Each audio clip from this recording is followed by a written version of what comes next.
जय Hind students. I hope कि आप सभी लोग स्वस्थ होंगे। आप सभी की प्रिपरेशन अच्छी चल रही होगी। आज का ये सेशन उन सभी स्टूडेंट के लिए इम्पोर्टेंट है जो एमपीपीएससी स्टेट सर्विस एग्जाम की तैयारी कर रहे हैं। आज हम बात करने वाले हैं एमपीपीएससी स्टेट सर्विस मेंस के बारे में, मेंस के सिलेबस के बारे में। उसकी एक एक पॉइंट को हम लोग डिटेल में समझने वाले हैं, तो लास्ट तक हमारे साथ बने रहिए। चलिए शुरू करते हैं। सबसे पहले आपको ये पता होना चाहिए कि इसमें कितने पेपर होते हैं, कितने मार्क्स के होते हैं, कितना टाइम दिया जाता है, कौन कौन से लैंग्वेज में होता है।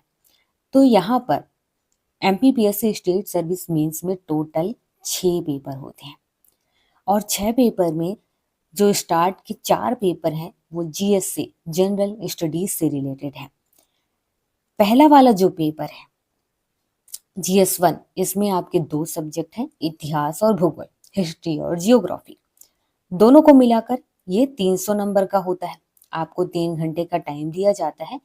हिंदी और अंग्रेजी दोनों में क्वेश्चंस होते हैं। उसके बाद है जीएस 2, जिसमें आपके 2 सब्जेक्ट ऐड हैं, पॉलिटी और सोशियोलॉजी। पॉलिटी में इंडियन पॉलिटी, ये भी 300 नंबर का होता है। 3 घंटे का टाइम, हिंदी और अंग्रेजी दोनों में होता है। तीसरा है जीएस 3, जिसमें आपके इकोनॉमिक होता है, फिर साइंस टेक्नोलॉजी है एंड पब्लिक हेल्थ है। इससे रिलेटेड यहाँ पर क्वेश्चन लेंगे और ये 300 नंबर का होता है। 3 घंटे का टाइम दिया जाता है। हिंदी और अंग्रेजी दोनों में होता है यहाँ पर क्वेश्चन पेपर। इसके बाद है जीएस 4, जिसमें दर्शन शास्त्र, मनोविज्ञान, लोक प्रशासन, केस स्टडी। दूसरा है उद्यमिता प्रबंधन, व्यक्तित्व विकास एवं केस स्टडी, जो 300 नंबर का है। 3 घंटे का टाइम, हिंदी और अंग्रेजी दोनों में। जीएस 4 हो, जीएस 2, जीएस 3, इन सभी को समझने के लिए आप PYQ जरूर देखिए, प्रीवियस ईयर के क्वेश्चन पेपर। पांचवा जो पेपर है वो जनरल हिंदी और ग्रामर से रिलेटेड है। ये 200 नंबर का है और आपको इसमें 2 घंटे का टाइम दिया जाता है। क्योंकि ये हिंदी से रिलेटेड पेपर है, इसीलिए ये केवल आपको हिंदी में मिलेगा। छठवां पेपर है हिंदी निबंध और प्रारूप लेखन से रिलेटेड। ये 100 नंबर का रहेगा। इसमें आपको 2.5 घंटे का टाइम दिया जाता है और ये भी हिंदी में ही रहेगा, ये आपको ध्यान में रखना है। टोटल आपके यहाँ पर हो गए हैं 1500 नंबर, मतलब कि मेंस एग्जाम 1500 का होता है। अब हम सबसे पहले बात करने वाले हैं जीएस 1। जीएस 1 में हम पहले बात करते हैं हिस्ट्री के बारे में। हिस्ट्री में जो सिलेबस दिया गया है वो 5 यूनिट में बांट कर दिया गया है। अब 5 यूनिट में जो पहला यूनिट है, इसमें कहा गया है कि आपको भारतीय इतिहास के बारे में पढ़ना है, जिसमें भारत का राजनीतिक, आर्थिक, सामाजिक, सांस्कृतिक इतिहास, हड़प्पा सभ्यता से 10वीं शताब्दी तक इसके बारे में। 11वीं से 18वीं शताब्दी तक भारत का राजनीतिक, आर्थिक, सामाजिक एवं सांस्कृतिक इतिहास। सल्तनत एवं मुगल शासक, ध्यान रखिए सल्तनत और मुगल शासक पर स्पेशली यहाँ पर नाम लिख करके फोकस किया गया है। उनका प्रशासन एवं मध्यकालीन संस्कृति का अभ्युदय। तो यहाँ पर आपको एंशियंट, मिडाइवल, मॉडर्न हिस्ट्री तीनों पढ़ना है। जो सेकंड यूनिट है कहा गया है प्राग ऐतिहासिक एवं अद्य ऐतिहासिक मध्य प्रदेश, ये एमपी से रिलेटेड। मध्य प्रदेश के प्रमुख राजवंश गर्दभिल्ल वंश, नागवंश, औलिंकर, परिव्राजक राजवंश, उच्च कल्प वंश, गुर्जर प्रतिहार, कलचूरी, चंदेल, परमार, तोमर, गोड वंश और कच्छप राजवंश। तो यहाँ पर जो पहला यूनिट है वो इंडियन हिस्ट्री से रिलेटेड है। दूसरा यूनिट एमपी की हिस्ट्री से रिलेटेड है। तीसरे यूनिट पे देखिए ब्रिटिश शासन का भारतीय अर्थव्यवस्था एवं समाज पर प्रभाव, ब्रिटिश उपनिवेश के प्रति भारतीयों की प्रतिक्रिया क्या रही, जिसमें कृषक एवं जनजातियों का विद्रोह है, प्रथम स्वतंत्रता संग्राम या आंदोलन। इसके बाद भारतीय पुनर्जागरण वाला टॉपिक है, जिसमें राष्ट्रीय स्वतंत्रता आंदोलन एवं इसके नेतृत्वकर्ता के बारे में पढ़ना है। और इसके साथ ही कहा गया है कि मध्य प्रदेश में स्वतंत्रता आंदोलन, मतलब ये जो तीसरा यूनिट है इसमें 3 टॉपिक हैं। एक है कि ब्रिटिश शासन के दौरान पर जो इंडिया की इकोनॉमी कैसी थी और समाज कैसा था। दूसरे में कहा गया है स्वतंत्रता संग्राम से रिलेटेड और उसके नेतृत्वकर्ता से रिलेटेड, जो ऑल इंडिया लेवल पे है। फिर कहा गया कि एमपी को फोकस करके आप यहाँ पर इसको पढ़िए। तीसरे यूनिट में कहा गया है गणतंत्र के रूप में भारत का उदय, राज्यों का पुनर्गठन, ये सब 1947 के बाद कहा गया है। मध्य प्रदेश राज्य के रूप में गठन, स्वतंत्रता प्राप्ति के पश्चात की प्रमुख घटनाएं।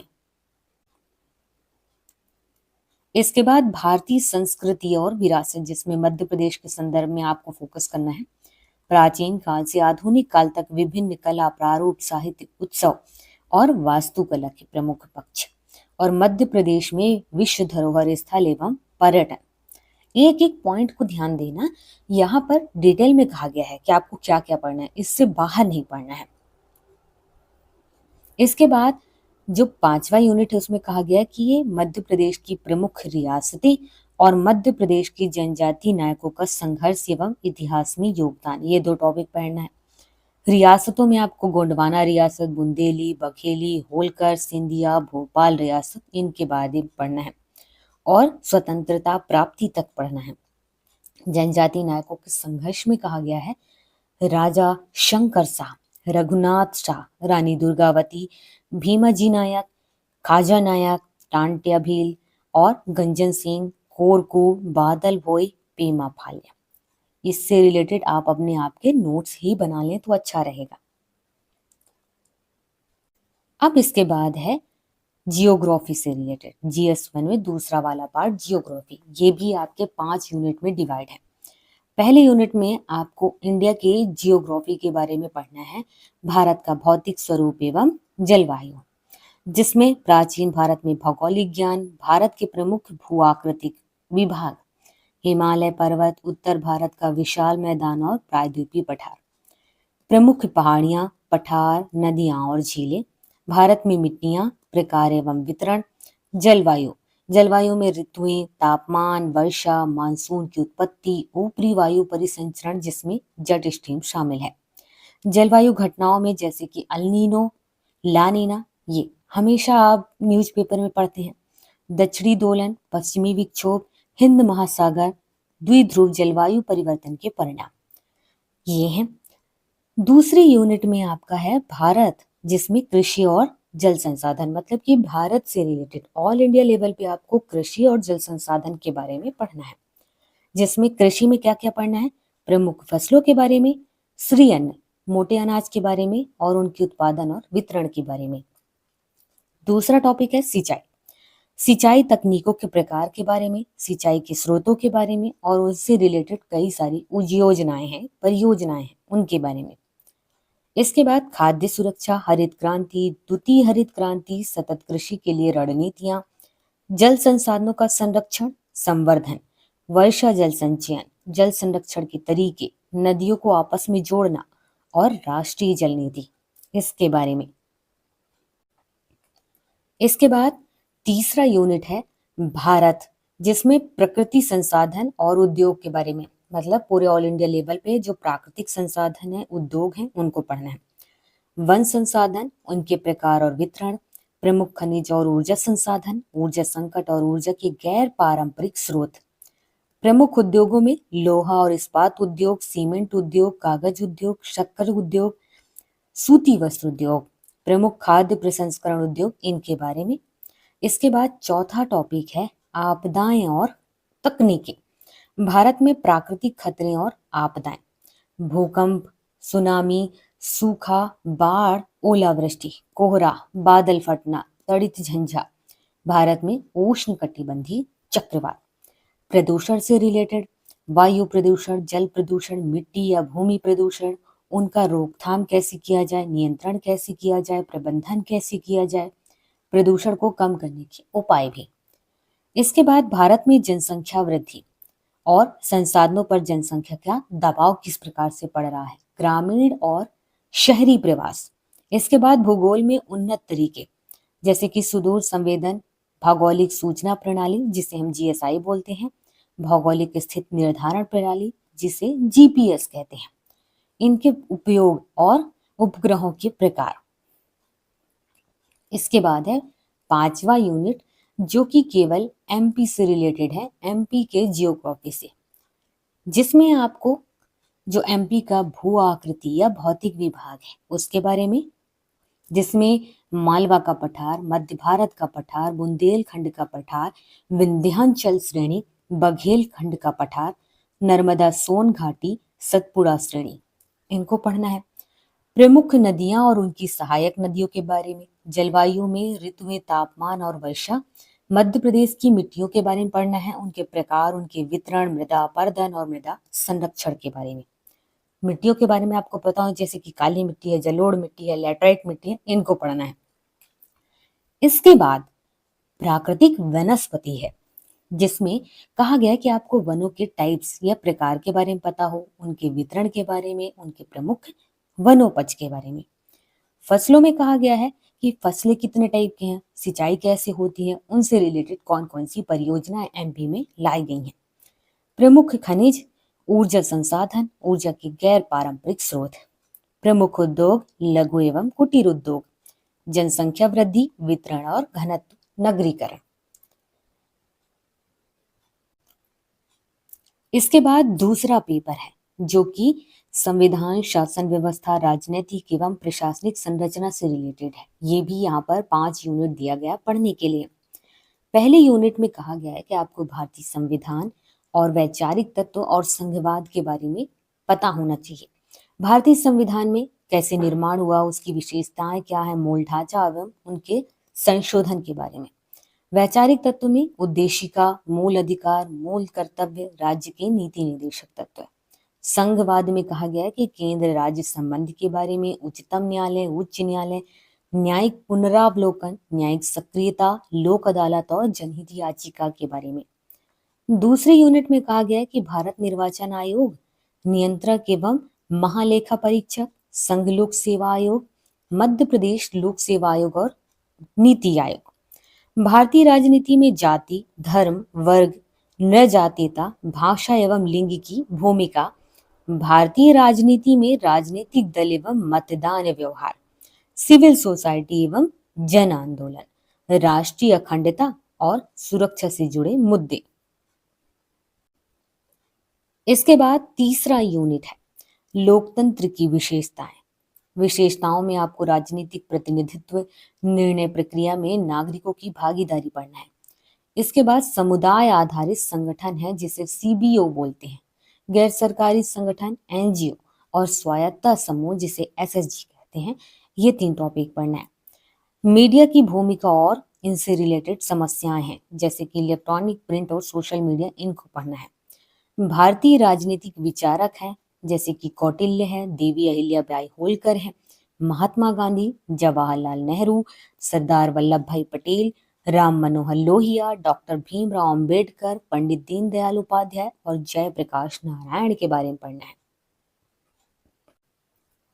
इसके बाद है चौथा यूनिट। चौथे यूनिट में आपको राज्यों का पुनर्गठन 1956 में जो हुआ था उसके बारे में, जिसमें आपको मध्य प्रदेश के निर्माण के बारे में और मध्य प्रदेश के विभाजन के बारे में भी पढ़ना है। राज्यपाल की नियुक्ति कैसे होती है, कौन कौन सी शक्तियां मिली हुई है, मुख्यमंत्री एवं मंत्री परिषद के बारे में भी यहाँ पर पढ़ना है।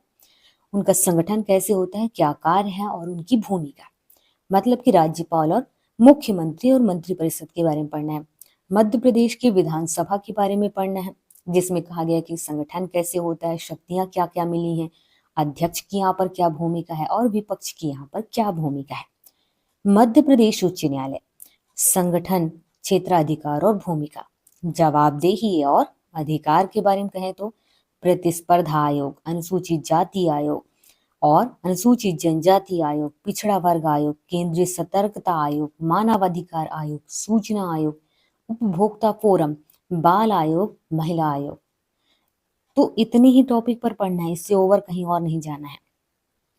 इसके बाद है 5वां यूनिट, जिसमें कहा गया है कि मध्य प्रदेश का प्रशासन, मध्य प्रदेश में ग्रामीण स्थानीय स्वशासन, मध्य प्रदेश की राजनीतिक परिदृश्य, मध्य प्रदेश की राजनीति में महिलाओं का योगदान, मध्य प्रदेश की राजनीति में समसामयिक मुद्दे, मतलब कि करंट अफेयर जो डेली चल रहा है, ये पढ़ना है। मध्य प्रदेश के प्रशासन में कहा गया है कि सचिवालय, मुख्य सचिव, सचिव तथा आयुक्त, मध्य प्रदेश में जिला प्रशासन और जिलाधीश की भूमिका, जिसके बारे में हम लोग अक्सर बात करते रहते हैं। इसके बाद है ग्रामीण स्थानीय स्वशासन, इसमें आपको पंचायती राज संगठन एवं शक्तियां, शहरी स्थानीय स्वशासन, जिसमें संगठन, शक्तियां, स्थानीय स्वशासन में वित्त, नौकरशाही एवं स्वायत्तता का महत्व। राजनीतिक परिदृश्य में आपको जनजाति, पिछड़े एवं वंचित वर्ग का उत्थान एवं नक्सली समस्याओं से जुड़े मुद्दों को पढ़ना है। GS2 में आपको दूसरे वाले पार्ट में सोशियोलॉजी पढ़ना है। इसमें भी आपके 5 यूनिट है। पहले यूनिट में कहा गया है कि समाज शास्त्र की आधारभूत अवधारणा, जिसमें समाज की भारतीय संकल्पना, जिसमें कुटुंब, परिवार, नातेदारी, वंश, गोत्र, परंपरा, ये क्या है, इनको पढ़ना है। समुदाय, संस्था, संघ, संस्कृति, मानदंड और मूल्यों के बारे में। सामाजिक समरसता के तत्व, सभ्यता एवं समाज संस्कृति की अवधारणा, भारतीय संस्कृति की विशेषताओं के बारे में। सामाजिक संस्थाओं में परिवार, शिक्षा, धर्म, वर्ण, ऋण, यज्ञ और संस्कार के बारे में। अनुष्ठान में विभिन्न संदर्भ में जाति व्यवस्था, और उसके बाद आश्रम, पुरुषार्थ, समाज और विवाह पर धर्म और संप्रदायों का प्रभाव, इनके बारे में। इसके बाद सेकंड वाली है यूनिट भारतीय समाज में विविधता और चुनौतियां। भारतीय समाज की संकल्पना, भारत के लोग, विविधता में एकता, सांस्कृतिक विविधता, जिसमें क्षेत्रीय, भाषाई, धार्मिक और जनजातीय। अपराध का बदलता परिदृश्य, जिसमें नशीली दवाओं की लत, आत्महत्या, साइबर अपराध, महिलाओं के प्रति अपराध एवं घरेलू हिंसा। वर्तमान बहस में ये टॉपिक पढ़ना है, भारत में परंपरा और आधुनिकता। राष्ट्र निर्माण की समस्याएं, जिसमें धर्मनिरपेक्षता, बहुलवाद और राष्ट्र निर्माण है। थर्ड वाला यूनिट है ग्रामीण एवं नगरीय समाज शास्त्र, जिसमें ग्रामीण समाज के अध्ययन के उपागम, ग्रामीण शहरी अंतर, ग्रामीणवाद और नगरवाद। किसान अध्ययन, 73वें संशोधन से पहले और बाद में पंचायती राज व्यवस्था। ग्रामीण नेतृत्व, गुटबाजी, लोक सशक्तिकरण। ग्रामीण विकास के सामाजिक मुद्दे और रणनीतियों के बारे में पढ़ना है, जिसमें बंधुआ और प्रवासी मजदूर, ग्रामीण समाज में बदलाव के रुझान। इसके बाद नगरीय समुदाय की विशेषताएं हैं, नगरीय समुदाय में परिवर्तन, नगरीकरण के कारण एवं प्रभाव। इसके बाद नगर नियोजन की अवधारणा है, नगर नियोजन को प्रभावित करने वाले कारक, भारत में नगरीय प्रबंध की समस्याएं। इसके बाद चौथा यूनिट है औद्योगिकरण से रिलेटेड, वैश्वीकरण, सामाजिक विकास और जनसंख्या से रिलेटेड। भारत में औद्योगिकरण और सामाजिक परिवर्तन, जिसमें परिवार, शिक्षा, स्तरीकरण पर प्रभाव। औद्योगिक समाज में वर्ग और वर्ग संघर्ष। वैश्वीकरण की चुनौतियां हैं, समाज शास्त्र का भारतीयकरण, शिक्षा का निजीकरण, सामाजिक संरचना और विकास, सुविधा प्रदाता, अवरोधक, विकास और सामाजिक आर्थिक असमानताएं। इसके बाद है संस्कृति और विकास, जिसमें सहायक बाधक के रूप में संस्कृति, उत्तर आधुनिकीकरण और पश्चिमीकरण पढ़ना है। भारत में जनसंख्या वृद्धि और वितरण, 1901 से वृद्धि, कारण और प्रभाव। अवधारणाओं में प्रजनन क्षमता, मृत्यु दर, रुग्णता, प्रवास, आयु और लिंग संरचना। 5वां यूनिट है मानव संसाधन विकास और सामाजिक कल्याण की योजनाओं से रिलेटेड, जिसमें कहा गया है कि राष्ट्रीय शिक्षा नीति 2020 वाला पढ़ना है। इसका विजन क्या है, इसका सिद्धांत क्या है, स्कूली शिक्षा, उच्च शिक्षा, व्यावसायिक शिक्षा, ऑनलाइन और डिजिटल शिक्षा, वयस्क शिक्षा, जीवन पर्यंत सीखना। सामाजिक वर्गों और उनके कल्याण कार्यक्रमों से संबंधित कुछ मुद्दे हैं, जिसमें वरिष्ठ नागरिक, बच्चे, महिलाएं, विशेष अधिकार प्राप्त वर्ग और विकासात्मक परियोजनाओं से उत्पन्न विस्थापित समूह, बालिकाओं की शिक्षा से जुड़े मुद्दे पढ़ना है। सामुदायिक विकास कार्यक्रम है, विस्तार शिक्षा है, पंचायती राज है, सामुदायिक विकास में गैर सरकारी संगठनों की भूमिका है। इसके बाद मध्य प्रदेश में जनजातियों की स्थिति, सामाजिक संरचना और इनके रीति रिवाज के बारे में। जनजातियों में कौन कौन से विश्वास हैं, उनका विवाह कैसे होता है, रिश्तेदारी कैसी चलती है, धार्मिक विश्वास क्या है, परंपराएं क्या हैं, त्योहार और उत्सव क्या हैं, इनके ये पढ़ना है। और मध्य प्रदेश की लोक संस्कृति के बारे में पढ़ना है। अब पढ़ना है जीएस थर्ड में आपके 2 पार्ट हैं। पहले पार्ट में आपको इकोनॉमिक पढ़ना है। इकोनॉमिक 5 यूनिट में यहाँ पर कहा गया है। तो पहले यूनिट में आपको भारतीय अर्थव्यवस्था के मौलिक पहलू पढ़ना है, जहां पर आप सीखेंगे भारतीय अर्थव्यवस्था की प्रमुख विशेषताएं, विकसित भारत 2047, कृषि उद्योग और सेवा क्षेत्र का क्षेत्रीय योगदान, राष्ट्रीय आय की विभिन्न अवधारणाएं, प्रमुख फसलें और फसल पैटर्न, चुनौतियां जिसमें घटती उत्पादकता, किसान संकट और मौसम पर निर्भरता, इसको पढ़ना है। सरकारी पहल में पीएम किसान, एनएमएस और विभिन्न योजनाएं। इसके बाद कृषि मूल्य नीति, विपणन और वित्त, मूल्यवर्धन के लिए कृषि स्टार्टअप और कृषि प्रसंस्करण। इसके बाद भारत में औद्योगिक नीतियां और औद्योगिक विकास, विनिर्माण और अधोसंरचना, मेक इन इंडिया और अधोसंरचना परियोजनाएं, आतिथ्य और पर्यटन, विदेशी मुद्रा आय में योगदान, भारत में वस्तु एवं सेवाओं का मानकीकरण। इसके बाद दूसरा यूनिट है कराधान और नीति परिदृश्य से रिलेटेड, जिसमें आपको राजकोषीय नीति पढ़ना है, लोक व्यय क्या है, आगम क्या है, कराधान और घाटा प्रबंधन क्या है, मौद्रिक नीति और भारत में वित्तीय समावेशन क्या है, इसको पढ़ना है। अनौपचारिक अर्थव्यवस्था पर नगद लेन देन का प्रभाव, खाद्य सुरक्षा एवं लोक वितरण प्रणाली, गरीबी, बेरोजगारी और क्षेत्रीय असंतुलन, भारत का विदेशी व्यापार और मूल्य संरचना और दिशा, निर्यात प्रोत्साहन, आयात प्रतिस्थापन और विदेशी पूंजी, अंतरराष्ट्रीय वित्तीय संस्थानों की भूमिकाएं, आईएमएफ, विश्व बैंक, एडीबी और डब्ल्यूटीओ। इसके बाद थर्ड यूनिट है मध्य प्रदेश की अर्थव्यवस्था का अवलोकन। मध्य प्रदेश में राज्य घरेलू उत्पाद और प्रति व्यक्ति आय में वृद्धि, आत्मनिर्भर मध्य प्रदेश, एक जिला एक उत्पाद कार्यक्रम, प्रमुख फसलें और फसल पैटर्न तथा जोत, खाद्य सुरक्षा, वितरण प्रणाली और भंडारण, उद्यानिकी, पशुधन, डेयरी एवं मत्स्य पालन। इसके बाद है औद्योगिक क्षेत्र की स्थिति, अधोसंरचना का विकास, एमएसएमई और पारंपरिक उद्योग का विकास और समर्थन, मध्य प्रदेश में ग्रामीण एवं शहरी विकास, जनजातीय अर्थव्यवस्था जिसमें कृषि पद्धति विकास, वनोपज, हस्तशिल्प एवं हाट बाजार के बारे में पढ़ना है, पर्यटन, व्यापार और निवेश प्रोत्साहन को पढ़ना है।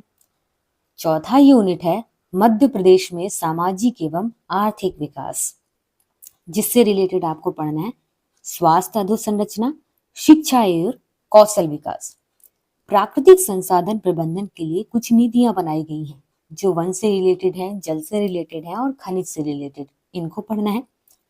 वित्तीय, सामाजिक समावेशन एवं कल्याणकारी योजनाएं, मध्य प्रदेश की जनसांख्यिकी का प्रभाव, मानव संसाधन की उत्पादकता और रोजगार, मध्य प्रदेश में बौद्धिक संपदा अधिकारों की प्रगति, राज्य का राजस्व, व्यय, ऋण एवं राजकोषीय अनुशासन। इसके बाद है पांचवा यूनिट, जिसमें सांख्यिकी, डेटा विश्लेषण और प्रायिकता के बारे में पढ़ना है। समग्र संकलन की विधियां, डाटा संकलन की विधियों की बात कही गई है। माध्य, माध्यिका और बहुलक, इनकी गणनाएं कैसी होती हैं, इनकी व्याख्या के बारे में। डेटा विश्लेषण के कुछ प्रकार हैं, वर्णनात्मक बनाम अनुमानात्मक, प्रतिचयन की विधियां हैं, डेटा प्रस्तुति तकनीक, टेबल, चार्ट और ग्राफ, प्रायिकता की बुनियादी अवधारणाएं, इनके बारे में पढ़ना है। इसके बाद है जीएस थर्ड में दूसरा वाला पार्ट, विज्ञान, तकनीकी एवं जन स्वास्थ्य के बारे में, जिसमें पहला यूनिट है सामान्य विज्ञान, विज्ञान के साधारण अनुप्रयोग, सूक्ष्म जीव संरचना एवं प्रकार, जैविक कृषि, कोशिका में कोशिका की संरचना, उसके प्रकार, विभाजन एवं कार्य, जंतु एवं पौधों का वर्गीकरण, पौधों के बारे में पढ़ना है, पशु एवं मनुष्यों में पोषण कैसे होता है, संतुलित आहार क्या है, विटामिन क्या है, हीनता जन्य रोग क्या है, हार्मोन्स क्या है, मानव शरीर के अंग संरचना और उनके कार्य प्रणाली के बारे में। आपको बायोटेक्नोलॉजी में ये पढ़ना है कि इसकी परिभाषा क्या है, स्वास्थ्य और चिकित्सा के बारे में, कृषि, उद्यानिकी, पशुपालन, उद्योग और पर्यावरण जैसे क्षेत्रों में उपयोग। इथेनोबायोलॉजी के अनुप्रयोग, प्राचीन समय में आर्यभट्ट, वराहमिहिर, ब्रह्मगुप्त, भास्कर प्रथम और द्वितीय द्वारा खगोल शास्त्र में क्या योगदान दिया गया, प्राचीन एवं आधुनिक भारतीय वेधशालाओं से संबंधित प्रारंभिक जानकारी, बौद्धिक संपदा के अधिकार एवं पेटेंट, जिसमें ट्रिप्स और ट्रिम्स दोनों को पढ़ना है। सेकेंड है कंप्यूटर विज्ञान से रिलेटेड, जिसमें कंप्यूटर के प्रकार, विशेषताएं और उसके जनरेशन के बारे में। मेमोरी, इनपुट और output devices, storage device, software और hardware operating system, Windows, Microsoft Office के उपयोग। कंप्यूटर की भाषाओं का सामान्य ज्ञान होना चाहिए, जैसे सी प्लस प्लस, जावा, इनके बारे में पता हो। ट्रांसलेटर, इंटरप्रेटर तथा एसेबलर क्या है। इंटरनेट एवं ईमेल के बारे में। सोशल मीडिया, ई गवर्नेंस, कृत्रिम बुद्धिमत्ता का आधारभूत ज्ञान मतलब कि एआई के बारे में। क्लाउड कंप्यूटिंग के बारे में। विभिन्न उपयोगी पोर्टल और वेबसाइट और वेब पेजेस के बारे में। इसके बाद इसी में आपको गणितीय विज्ञान भी पढ़ना है। संख्या एवं इसके प्रकार, इकाई मापन की विधियां, समीकरण और गुणनखंड, लाभ हानि, प्रतिशत, साधारण एवं चक्रवृद्धि ब्याज, अनुपात और समानुपात, ज्यामितीय आकृतियों का क्षेत्रफल एवं पृष्ठीय क्षेत्रफल। इसके बाद थर्ड यूनिट है, जिसमें आपको आयुष के बारे में पढ़ना है। आयुर्वेद, योग, प्राकृतिक चिकित्सा, यूनानी, सिद्धा, सोवा, ऋक्पा, होम्योपैथी चिकित्सा पद्धतियों के मूल सिद्धांत। इसके बाद one nation one health system policy 2030 के बारे में। आयुर्वेद में आपको त्रिदोष, पंच महाभूत, दिनचर्या, ऋतुचर्या, पंचकर्म की प्रारंभिक जानकारी और जैविक खड़ी के बारे में। केंद्र, राज्य, जिला एवं ग्राम स्तर पर आयुष सहित स्वास्थ्य प्रशासन के बारे में। राष्ट्रीय स्वास्थ्य नीति एवं इसमें आयुर्वेद का क्षेत्र क्या है। योग, पंचकोश सिद्धांत, अष्टांग योग, षटकर्म, मुद्रा की प्रारंभिक जानकारी। प्राकृतिक चिकित्सा में मिट्टी चिकित्सा, धूप सेवन, जल चिकित्सा के चिकित्सकीय प्रभाव और प्रकार के बारे में। षोडश संस्कार, जो 16 संस्कार हैं, जिसमें नामकरण, निष्कर्मण, कर्णवेद आदि का सामान्य ज्ञान और इनका वैज्ञानिक महत्व पता हो। चौथा यूनिट है राष्ट्रीय स्वास्थ्य कार्यक्रम।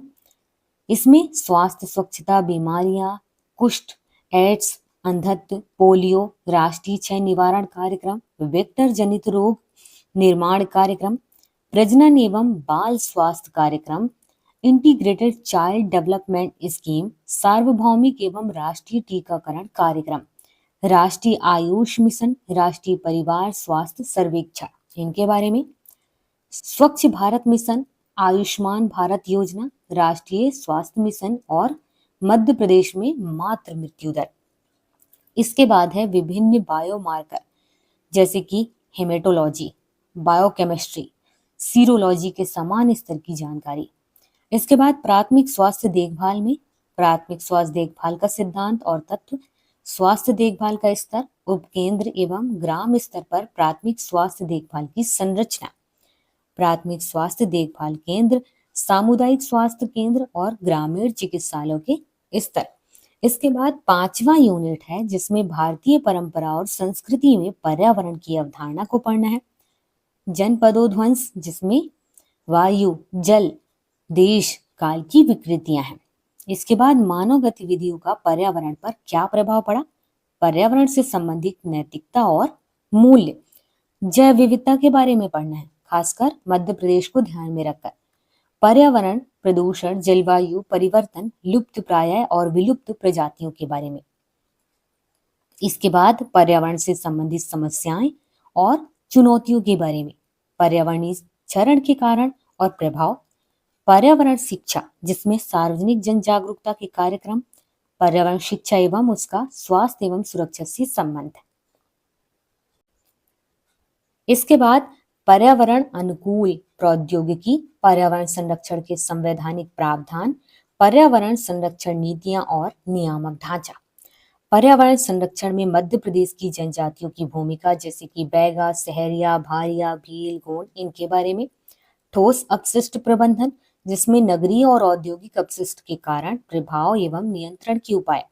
स्वच्छता सर्वेक्षण अभियान के बारे में पढ़ना है, जिसमें उद्देश्य, विभिन्न चरण, उपलब्धियां और भविष्य शामिल है। जल सुरक्षा, जल संरक्षण के क्षेत्र में किए जाने वाले विभिन्न प्रयास। इसके बाद चौथा वाला पेपर है, जिसमें पहला वाला पार्ट में आपको दर्शन शास्त्र, मनोविज्ञान, लोक प्रशासन और केस स्टडी पढ़ना है। पहले यूनिट में कहा गया है भारतीय षड दर्शन, दार्शनिक, वैचारिक, समाज सुधारक के बारे में पढ़िए।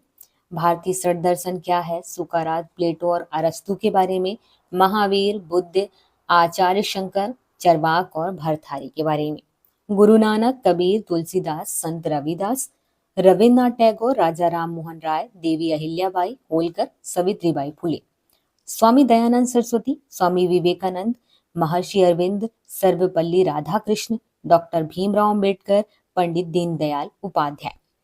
दूसरे यूनिट में राष्ट्र निर्माण एवं नैतिक अवधारणाओं से रिलेटेड क्वेश्चंस रहेंगे। राष्ट्र की अवधारणा, शक्ति एवं घटक, राष्ट्रीय सुरक्षा, हित एवं चरित्र, राष्ट्रीय सुरक्षा संचालन, सशस्त्र सैन्य बल, अंग एवं प्रकार तथा गुप्तचर एजेंसियां, मूल नैतिक अवधारणाएं, शुभ, सद्गुण, अहिंसा, उत्तरदायित्व, भागवत गीता का नीति शास्त्र एवं प्रशासन में उसकी भूमिका। तो ये टॉपिक तैयार करना है। थर्ड यूनिट है जो मानवीय व्यवहार और मनोचिकित्सा से रिलेटेड है।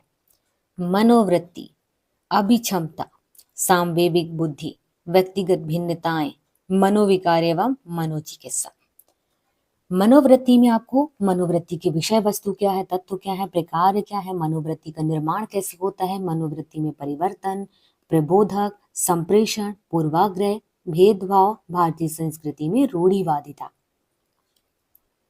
इसके बाद अभिक्षमता एवं लोक सेवा हेतु आधारभूत मूल्य। अभिक्षमता में सत्यनिष्ठा, निष्पक्षता एवं असमर्थकवादी। इसके बाद वस्तुनिष्ठता, लोक सेवा के प्रति समर्पण, समानुभूति, सहिष्णुता एवं कमजोर वर्ग के प्रति संवेदना। सांवेगिक बुद्धि में संप्रत्यय, शासन प्रशासन में इसकी उपयोगिता एवं अनुप्रयोग। कारक, व्यक्तिगत भिन्नताओं से रिलेटेड कारक, सिद्धांत एवं व्यवहार। भिन्नताएं, मनोविकार और मनोचिकित्सा में अवसाद, सामाजिक दुश्चिंता, मनोविकार, सिजोफ्रेनिया, सामाजिक दुर्भिक्ति, दुध्रुवी मनोविकार। मनोचिकित्सा से रिलेटेड व्यक्ति केंद्रित चिकित्सा, व्यवहार चिकित्सा, तर्क संगत भावनात्मक व्यवहार चिकित्सा, संज्ञानात्मक व्यवहार चिकित्सा, सकारात्मक चिकित्सा एवं व्यवहारिक चिकित्सा। इसके बाद है यूनिट 4, लोक प्रशासन में नैतिक मूल्य, जिसमें मानवीय आवश्यकताएं एवं अभिप्रेरणा से रिलेटेड टॉपिक रहेगा, जिसमें मानव व्यक्तित्व को प्रभावित करने वाले विभिन्न तत्व, कर्तव्य परायणता, मूल्य बोध, जीवन मूल्य, संवेदनशीलता, टेक्नोलॉजी एवं नैतिक मूल्य शामिल है। इसके बाद लोक प्रशासन में नैतिक सद्गुण एवं मूल्य, इससे रिलेटेड प्रशासन में नैतिक तत्व, सत्यनिष्ठा, उत्तरदायित्व एवं पारदर्शिता, नैतिक तर्क एवं नैतिक दुविधा तथा नैतिक मार्गदर्शन के रूप में अंतरात्मा, लोक सेवकों हेतु आचरण संहिता, शासन में उच्च मूल्यों का पालन, ये शामिल है। भ्रष्टाचार से रिलेटेड कौन कौन से टॉपिक पढ़ना है? भ्रष्टाचार के प्रकार क्या हैं, कारण क्या हैं, भ्रष्टाचार का प्रभाव क्या होता है, भ्रष्टाचार को अल्पतम करने के उपाय, मतलब कम करने के उपाय, समाज, सूचना तंत्र, परिवार एवं विल्स ब्लोहर की भूमिका, भ्रष्टाचार पर राष्ट्र संघ की घोषणा, भ्रष्टाचार का मापन, ट्रांसपेरेंसी इंटरनेशनल, लोकपाल एवं लोकायुक्त के बारे में पढ़ना है। इसके बाद 5वीं यूनिट में केस स्टडी पढ़ना है। इसके बाद चौथा प्रश्न पत्र है, जिसमें आपको दूसरा वाले पार्ट में पढ़ना है उद्यमिता, प्रबंधन, व्यक्तित्व विकास एवं केस स्टडी। पहली यूनिट में उद्यमिता, अवधारणा और विकास से रिलेटेड टॉपिक है, जिसमें उद्यमिता की अवधारणा एवं महत्व पढ़ना है, उद्यमशीलता के लक्षण, सिद्धांत, विशेषताएं एवं नवाचार का महत्व। उद्यमशीलता की प्रक्रिया क्या है, सृजनशीलता, विचार सृजन, अनुवीक्षण एवं व्यवसाय योजना, नए उद्यम प्रबंधन में मुख्य मुद्दे एवं वैधानिक आवश्यकताएं, महिला उद्यमियों के सामने आने वाली चुनौतियां, भारत में उद्यमिता का विकास, startup India, make in India, Bharat में उद्यमिता विकास को बढ़ावा देने वाले संस्थान। इसके बाद दूसरी यूनिट है व्यावसायिक संगठन एवं प्रबंधन। प्रबंध में प्रबंध की अवधारणा, महत्व, क्षेत्र प्रबंध एवं प्रशासन, क्रय तथा सामग्री प्रबंधन। दूसरे में प्रबंध प्रक्रिया, संसाधन प्रबंधन एवं प्रबंध के कार्य, नियोजन, संगठन, निर्देशन, नियंत्रण, समन्वय, निर्णय, अभिप्रेरणा, नेतृत्व एवं संचार। समय प्रबंधन एवं संगठन, ब्रांडिंग, मार्केटिंग एवं नेटवर्किंग। इसके बाद थर्ड यूनिट है प्रशासन एवं प्रबंधन। लोक प्रशासन में प्रबंध के महत्वपूर्ण आयाम, मानव संसाधन प्रबंधन, वित्तीय प्रबंध जिसमें लोक प्रशासन में उनका कार्य क्षेत्र एवं महत्व शामिल है। लोक कार्य क्षेत्र में तनाव प्रबंध एवं विवाद प्रबंध की विभिन्न तकनीकें एवं उनका महत्व। इसके बाद बहुलता का प्रबंधन एवं प्रशासन, जन प्रबंधन के अवसर एवं चुनौतियां और आपदा प्रबंधन। चौथी यूनिट में समग्र व्यक्तित्व विकास से रिलेटेड टॉपिक है। समग्र व्यक्तित्व एवं राष्ट्रीय विकास, व्यक्तित्व विकास के विभिन्न घटक, सफलता की अवधारणा, सफलता प्राप्त करने में बाधाएं, सफलता के लिए जिम्मेदार कारक। इसके बाद और आगे है असफलता से सीखना, जिसमें असफलताओं को मूल्यवान अंतर्दृष्टि और निरंतर सुधार के अवसर के रूप में स्वीकार करना है। सरकारी योजनाओं का क्रियान्वयन, सरकारी योजनाओं के सफल क्रियान्वयन को सुनिश्चित करने के लिए प्रभावी रणनीतियों को क्रियान्वित करना। निम्नांकित मुद्दों से संबंधित तथ्य और दृष्टिकोण हैं, जिसमें नागरिक बोध, संस्था के प्रति निष्ठा, मतदाता जागरूकता कार्यक्रम, यातायात प्रबंधन, नशाखोरी की प्रवृत्ति, खाद्य पदार्थ में मिलावट, नाइट कल्चर, मूल्य आधारित जीवन एवं विधिक जागरूकता कार्यक्रम। इसके साथ ही 5वीं यूनिट में केस स्टडी है। इनके लिए आपको क्या करना होगा, प्रीवियस ईयर के क्वेश्चन पेपर को देखना होगा, वहीं से आपको यहाँ केस स्टडी समझ में आएगा। इसके बाद है 5वां पेपर, जिसमें आपको जनरल हिंदी और ग्रामर पढ़ना है। इसमें क्या क्या पढ़ना है देखो, कुछ लघुत्तरीय प्रश्न रहेंगे। इसके बाद रस पढ़ना है, छंद पढ़ना है। रस से रिलेटेड उसके अंग, प्रकार, छंद कितने टाइप के होते हैं उन सबको पढ़ना है। अनुवाद कौन से, हिंदी से अंग्रेजी और अंग्रेजी से हिंदी, जो प्रशासनिक मानक शब्द हैं उनको पढ़ना है, जैसे कि हिंदी से अंग्रेजी शब्द और अंग्रेजी से हिंदी शब्द। इसके बाद संधि और समास के बारे में, मुहावरे और कहावतों के बारे में। इसके बाद प्रारंभिक व्याकरण एवं शब्दावलियां, जैसे कि विराम चिन्ह, शब्द शक्तियां, विलोम शब्द, अनेक शब्दों के लिए एक शब्द, तत्सम एवं तद्भव शब्द, पर्यायवाची शब्द, शब्द युग्म, वर्तनी शोधन, वाक्य संरचना एवं प्रकार और शब्दार्थ। इसके बाद पल्लवन। इसके बाद मध्य प्रदेश की प्रमुख बोलियां हैं मालवी, निमाड़ी, बघेली, बुंदेली। फिर एक आपको अपठित गद्यांश दिया जाएगा। इसके बाद 6वां प्रश्न पत्र है हिंदी निबंध एवं प्रारूप लेखन से। यहाँ पर बताया गया कि ये टॉपिक हैं जिनमें से आपको निबंध दिया जा सकता है। जैसे कि पहला वाला यहाँ पर कहा गया है कि पहले निबंध में आपको 1000 शब्दों में आंसर करना है और ये टॉपिक हो सकते हैं, जैसे कि भारतीय ज्ञान विज्ञान परंपरा, विकसित भारत 2047, आत्मनिर्भर भारत की संकल्पना, स्वर्णिम मध्य प्रदेश, अंतरिक्ष में भारत के बढ़ते कदम, मध्य प्रदेश की गौरवशाली इतिहास, पर्यावरण विज्ञान, धर्म, आध्यात्म, विश्वग्राम की संकल्पना, शिक्षा में गुणवत्ता, राष्ट्रीय शिक्षा नीति 2020, परंपरागत कौशल आधारित व्यवसाय, आधुनिकीकरण, भूमंडलीकरण, उदारीकरण, कृत्रिम बुद्धिमत्ता, परंपरागत खेल, सांस्कृतिक विरासत, सभ्यता एवं संस्कृति, धार्मिक संस्कृति पर्यटन और धार्मिक सांस्कृतिक पर्यटन है।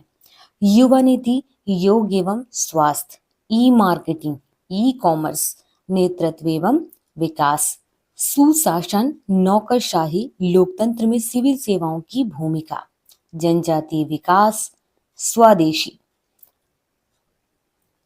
इसके बाद स्वभाषा, राष्ट्रीयता के विभिन्न मुद्दे, राष्ट्रीय एकता एवं सामाजिक समरसता, सामुदायिक जीवन, सामाजिक सरोकार, नवीनीकरणीय ऊर्जा, सतत विकास लक्ष्य, समावेशी विकास, ग्राहक जागरूकता आज की आवश्यकता, मादक पदार्थों का सेवन एवं दुष्प्रभाव, घरेलू हिंसा, बाह्य एवं आंतरिक सुरक्षा के मुद्दे, व्यवसायगत सरलता, सोशल मीडिया का मानव जीवन पर प्रभाव, गौरवशाली भारतीय इतिहास, वसुदैव कुटुंबकम, मानवीय जीवन में संस्कार और जीवन मूल्य, one nation one health system policy 2030। दूसरे में कहा गया है कि आपको एक करंट अफेयर से रिलेटेड निबंध दिया जाएगा जिसका आंसर 500 शब्दों में करना है। प्रारूप लेखन में शासकीय एवं अर्धशासकीय प्रपत्र, परिपत्र, प्रपत्र, विज्ञापन, आदेश, पृष्ठांकन, अनुस्मारक ये दिया जाएगा। इसके बाद प्रतिवेदन या रिपोर्ट राइटिंग है जिसमें नोटिफिकेशन, मेमोरेंडम और टिप्पणी लेखन से रिलेटेड टॉपिक रहेंगे। यहाँ पर हमने एमपीपीएससी स्टेट सर्विस मेंस से रिलेटेड हर एक टॉपिक पर डिटेल में बात कर लिया। इससे रिलेटेड आप लोग नोट्स तैयार कीजिए या फिर किसी कोचिंग इंस्टीट्यूट के नोट्स उठाइए, साथ ही उसे पढ़ते जाइए और इस तरीके से पढ़िए कि उसमें जो भी कमी हो आप लोग उसे ऐड कर पाएं।